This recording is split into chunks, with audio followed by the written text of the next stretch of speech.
Hey guys, welcome again to another video. My name is Stéphane Gonville and I have a website called Freedom Academy HQ where I help people overcome their shyness and their social anxiety.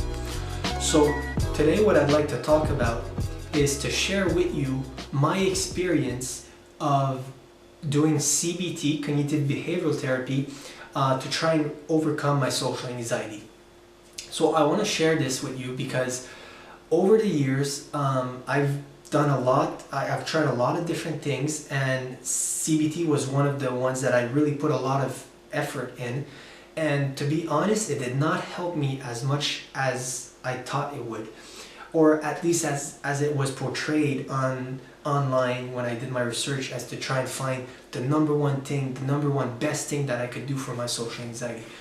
So if you're watching this video, you might be that person right now where you're trying to figure out what you're gonna do, what's the best thing that you could do to overcome this social phobia, this nervousness around other people that you have, right? And I'm just here to share what my cognitive behavioral therapy experience was like. So I started doing cognitive behavioral therapy maybe like 5 years ago when I really decided to take care of this problem because I just couldn't handle it anymore and it was going out of control, complete control. I mean, it was almost, I wanted to kill myself. It was really bad. And so I decided to take things in my own hands, and I realized that nobody was going to do it for me, and I had to take matters in my own hands and get myself out of this problem that I had dug myself into. So I looked online to try and figure out what was the best thing that I could do to overcome this problem, and I felt everywhere it was always like cognitive behavioral therapy, CBT, empirical evidence. CBT is, it's what patients do, So eventually I was like, okay, so CBT looks to be the thing that helps people with this phobia. So I went online and I got a local CBT therapist that would help me implement this in my own life. So what CBT is, if you're watching this video, you might not know what it is. And basically it's this whole idea that you're gonna change your thought patterns. So in CBT, the whole process is that you're gonna try and figure out what your negative thoughts are, and you're gonna replace those thoughts with either positive or, more accurately, more realistic thoughts. Okay, it's not really that you're trying to battle negative thinking with positive thinking. It's more that you're trying to implement a more realistic thinking pattern.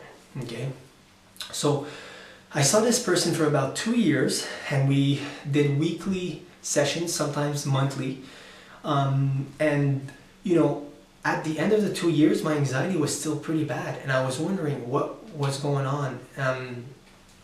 Because this whole project of mine of trying to overcome my social anxiety, it wasn't going really fast, because I was like, this is the number one thing that most people do to overcome their social anxiety, and I'm not even, I still have years, if not decades, to overcome this, because I don't even see a difference from how I felt before. And I did the exercise. I have a binder that had like 500 pages of reframing exercises where I would write a negative thought on the top page, on the top of the page, and then I'd list like 10 more realistic thoughts, and I did that over and over and over. But you know what I figured out? That no matter how many times I tried to replace a negative thought or try and think in a more realistic way, some of my negative thoughts just continue popping up. And it's not like I felt as if this endless battle of trying to fight my negative thinking was not one that I could win, because I did it so many times and my negative thinking would still come up. And when I'd be in social situations, I deliberately try to figure out what I was thinking. Okay, so I'm nervous right now. Okay, and then I try to replace it. It's not a big deal. Nobody cares. It's not and I try to instill my more realistic thoughts, but what I found is that sometimes doing that even made me more nervous. So I was wondering what was going on and why this was not working super well. And what I realized is that, I find, and I'm not a researcher, I'm not a psychologist or anything, so just don't take my words literally, because CBT did help a lot of people, apparently, just not me. I'm just sharing my own experience here. But what I figured out is that I think, that there's a problem with CBT. And this is I realized this after a couple of years, because I realized that CBT, they only work on the level of the mind. Okay, so you're having negative thoughts, but you're trying to use your mind to overcome those negative thoughts, right? So it's kind of like an endless battle.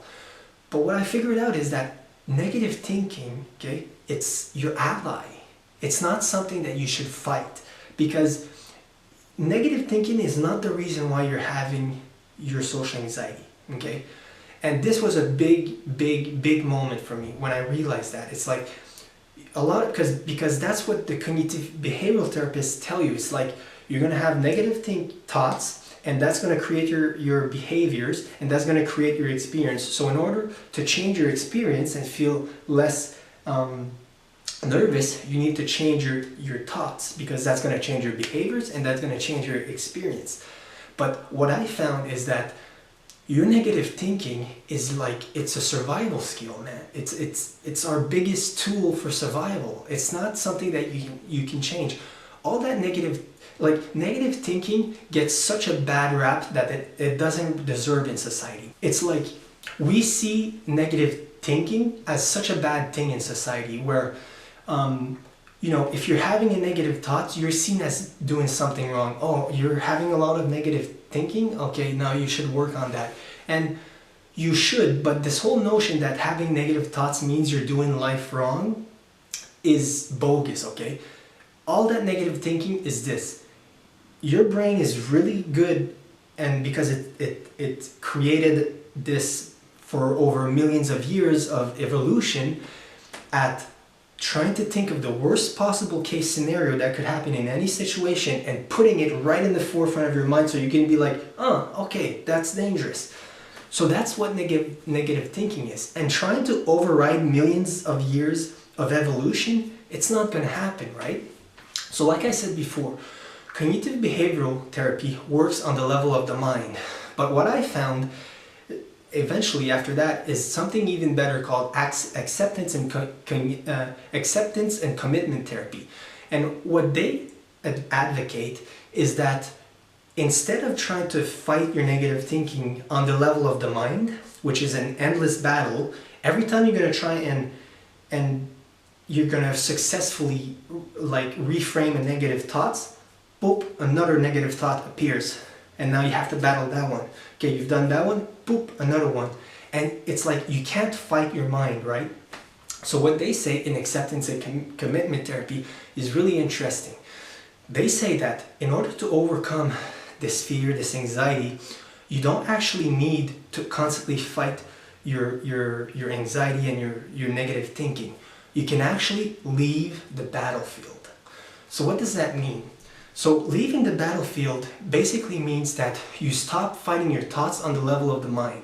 You kind of, if you can figure out ways to become present in your own body and just kind of look at your mind and look at its antics and what it does, you kind of remove yourself from that battle and from the subsequent experience that always fighting gives you. Because I found in my personal experience that when I would be in a social situation and I'd feel nervous and I'd try to think my way out of it, I would eventually, a lot of times, I would feel even more nervous.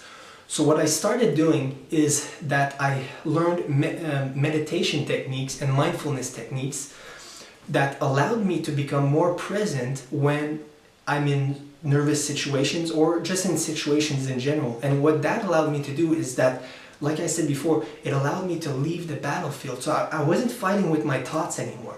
I was just kind of like, I could surrender to my thoughts being there. And, when you're trying to fight your thoughts, it's kind of, it's a battle, right? But you can, when you look at your thoughts, it kind of, you diffuse yourself from the power that the thoughts have, you know? It's kind of like seeing your thought, like a lot of people think that, you know, like I said before, your thoughts create your behaviors and your behaviors create your experience.